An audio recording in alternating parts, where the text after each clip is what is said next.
Kasih ibu itu sepanjang jalan, sementara kasih anak ke ibu sepenggalan. Masya Allah, demikian besar kasih sayang seorang ibu. Sementara kadang-kadang anak tidak tahu diri, tidak bisa membalas.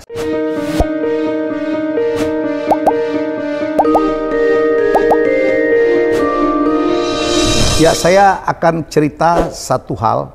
Cerita ini sebenarnya bukan original punya saya, tapi saya merasakan perlu untuk menceritakan, untuk menjadi pengingat bagi kita semua. Saya ini penggemar membaca cerita-cerita inspirasi, termasuk yang saya dapat dari Chicken Soup for the Soul. Saya lupa nama tokoh asli ceritanya. Saya pikir ini juga cerita fiksi atau tidak perlu kita perdebatkan. Jadi adalah seseorang yang namanya Reno. Ya, ini anak muda, usianya kepala 3 dan sukses sekali di kantornya. Ya, dia lama tidak pulang. Satu hari, ya masih jomblo ya Reno ini. Dan satu hari ibunya dari kampung datang ke rumahnya berkunjung dan Reno sibuk sekali. Waktu Reno pulang dari kantor, ternyata sang ibu ini sudah menunggu dia.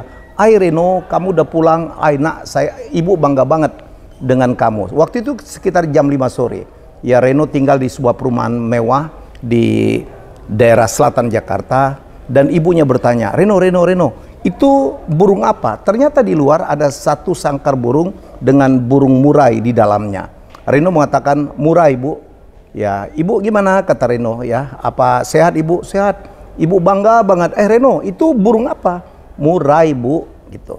Ya, ibunya terus ya, dan Reno terus berusaha. "Ibu mau makan nggak? Nanti Reno bisa pesanin melalui GoFood." Enggak Reno, ibu nggak perlu makan, ibu udah senang. Alhamdulillah, anak kesayangan ibu nggak terbayang ya Reno bisa sukses. Ibu sebenarnya tahu dulu Reno waktu kecil gitu, ibu nggak kebayang kamu bisa sukses sekarang. Tapi alhamdulillah, karena kamu bekerja keras, berkat tempaan bapakmu, ibu juga doa ibu, kamu jadi sukses. Tapi itu burung apa? Dan murai, Bu. Sudah agak mengeras suaranya Reno. Ya, Reno terus ya, "Bu, yuk kita makan yuk." Ya, Reno pesanin. "Enggak, ibu mau tanya itu burung apa?" Dan Reno kehilangan kesabaran ya. Dia membanting buku yang ada sedang dia pegang. "Murai, Bu, kan berkali-kali." "Ya, ibu ini kok makin tua makin begini sih." Dan Reno tidak bisa mengontrol emosinya. "Murai, Bu, murai." Ya, ibunya kaget dibentak oleh anaknya. Dan tiba-tiba ibunya nggak tahu apa yang dilakukan. Ya, tiba-tiba ibunya membanting kamar, dan setelah itu beberapa lama kemudian ibunya keluar dan ibunya ternyata pergi. Ternyata ibunya sudah memesan taksi datang dan ibunya pergi. Dan Reno kaget. Dia coba, "Bu, jangan pergi." "Enggak." Ya, ibu nggak pernah tuh dibentak-bentak sama anak seperti kamu, tidak tahu diri. Dan ibunya pergi. Reno berusaha mencegah tapi tidak bisa ya, dan ibunya sudah pergi. Dan kebetulan memang ada saudaranya, kakaknya Reno ada juga di Jakarta juga. Mungkin dia ke sana. Reno telepon, ibunya sudah tidak mau mengangkat. Reno menyesal banget, tetapi sudah terlambat ya. Dan Reno akhirnya masuk ke dalam. Ternyata di dalam ada sebuah diary tertinggal. Ternyata ini punya ibunya. Ya, dia berusaha lagi nelpon, ibunya tidak mengangkat. Ya, Reno akhirnya membuka diary itu. Tahu tidak? Di halaman pertama ada cerita seperti ini. "Hari ini ya, anakku Reno berusia 5 tahun, dia ulang tahun.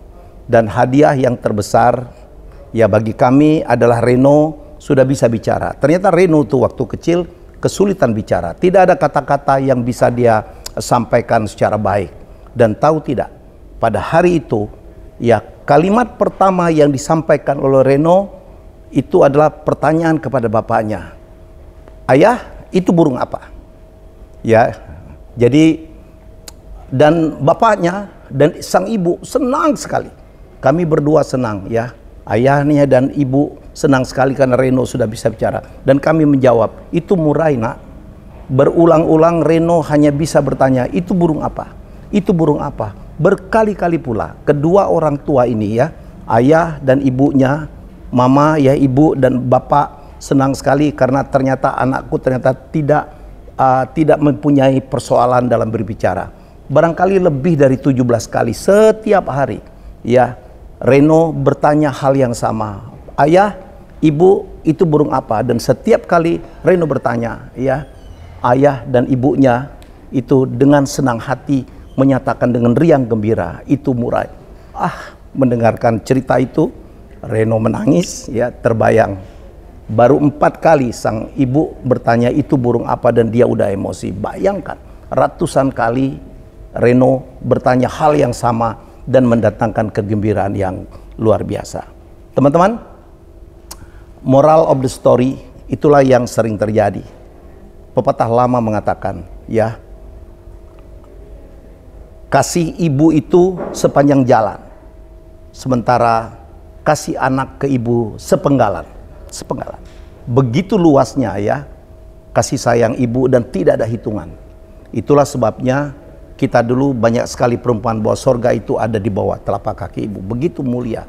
Dari kecil membesarkan. Bayangkan, begitu hamil, berat hamil itu, ya, nambah 10 kilo, 15 kilo, ya. Bukan saja bayinya yang dikandung dalam kandungan, dalam perut, dalam rahim ibu, tapi juga segala kebutuhan untuk makanan, gizinya dan segala macam. Betapa berat dan tidak pernah terbayang, ya, berat 9 bulan dia menanggung beban kesana kemari, badan menjadi jelek, menjadi gendut, ya, tidak bisa ngapa-ngapain, tidur tidak bisa lagi tengkurap. Semua penderitaan itu diterima dengan ikhlas oleh ibu dan sampai melahirkan.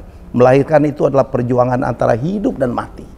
Ya, berapa banyak ibu yang kehilangan nyawa hanya untuk melahirkan anak yang dicintainya, dan penderitaannya belum selesai. Begitu anak dilahirkan, luar biasa, ya. Perjuangan belum selesai, membesarkan anak, terbangun malam, ya, membuatkan susu, ya, memberikan susu, kemudian mengganti popoknya, membersihkan kotorannya, luar biasa dan tidak pernah ada hitungannya, ya, sampai anaknya dewasa, sampai menikah, dan itu adalah menjadi tanggung jawab ibu. Masya Allah, demikian besar kasih sayang seorang ibu. Sementara kadang-kadang anak tidak tahu diri, tidak bisa membalas.